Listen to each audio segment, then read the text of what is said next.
Hello, and welcome to the Justo Show. This is your host, Justin Lauderdale, right here.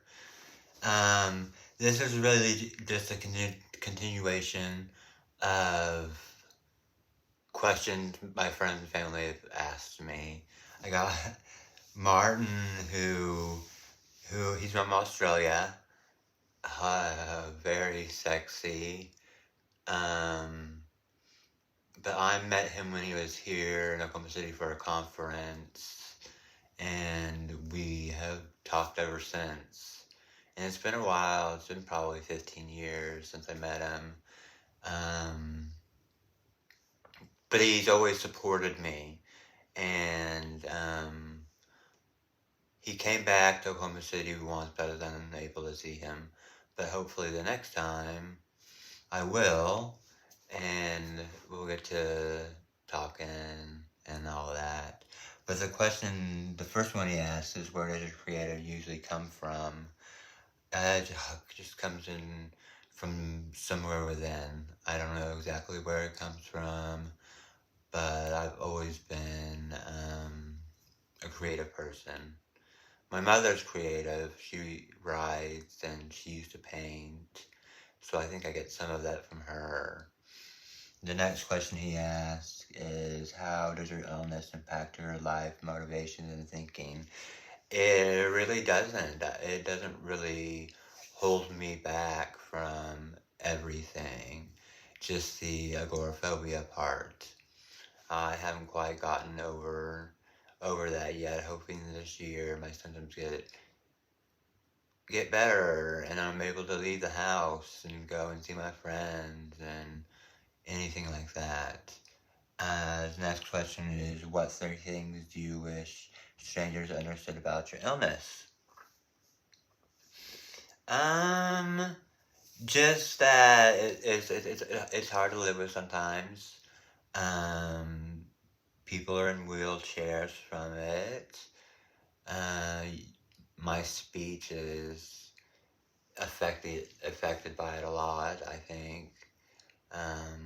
'Cause when I play back all my videos, I don't sound like I used to. I do have problems kind of slurring my speech a little bit.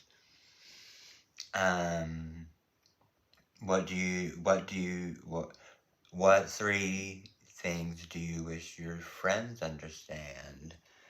I think my friends really understand. I'm open about it.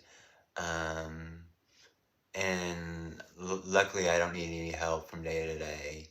So if they know, they understand what I'm going through. But if they don't, they might not. But like I told you in the last episode, I have invisible symptoms like pain, and people can't see that. But it affects me day to day, because being in pain sucks. His last question is, what do you like about your city? I love Oklahoma City. I love that it has a large gay population.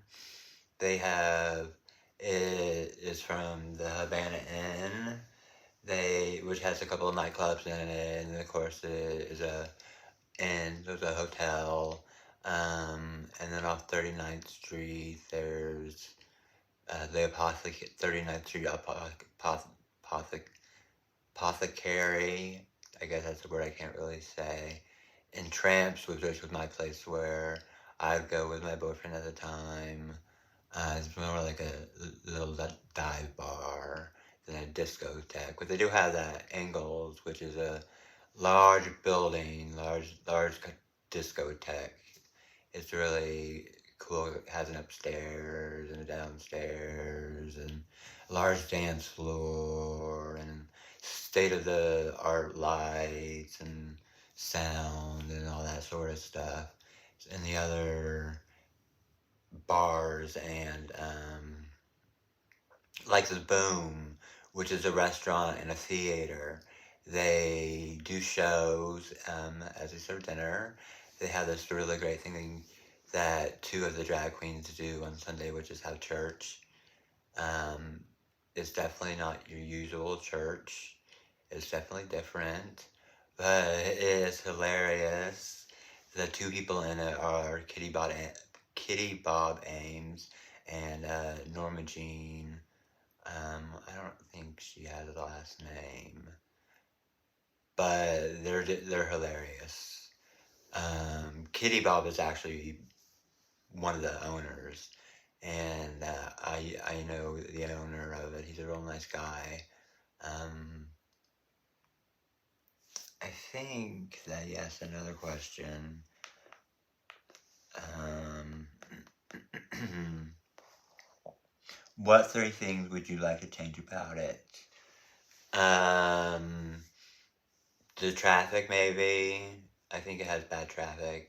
I know definitely in Edmond, the traffic's really bad. It takes forever to get anywhere in the city.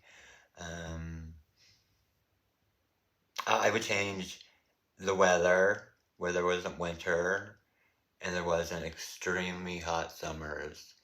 That's kind of Oklahoma has kind of an extreme. Um, but we get days in winter that are in the 60s, so getting through the really really cold part is hard. But it does get a little bit warm some days, gives a little relief. Um, but I don't think there's anything else that I would change about it. I mean, I've lived here all my life, and it's been a good one. Um, the schools are excellent. Um, that's one good thing about this town is how good the schools are. Um, just really everything. I I guess that's why I've never moved anywhere. I like living close to my family. Um, so after college, I moved in with my father instead of moving to like LA or New York and pursuing my acting. I moved with him because I had a lot of debt after college, and I got my first job selling cell phones, which turned out to be a disaster that I made no money at. But those are the end of his questions. He's such a support. He's always supported me, and sends me messages how I'm doing with my MS and questions like that.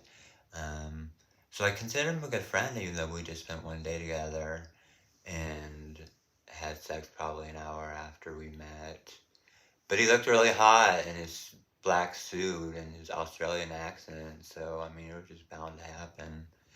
I'm sure he probably doesn't like that I told everybody that, but so yeah, sometimes people have sex really quickly, and sometimes that's me. Anyways, that's the end of the Justo Show for this episode, and this is Justin Lauderdale, your host, and I will see you next time.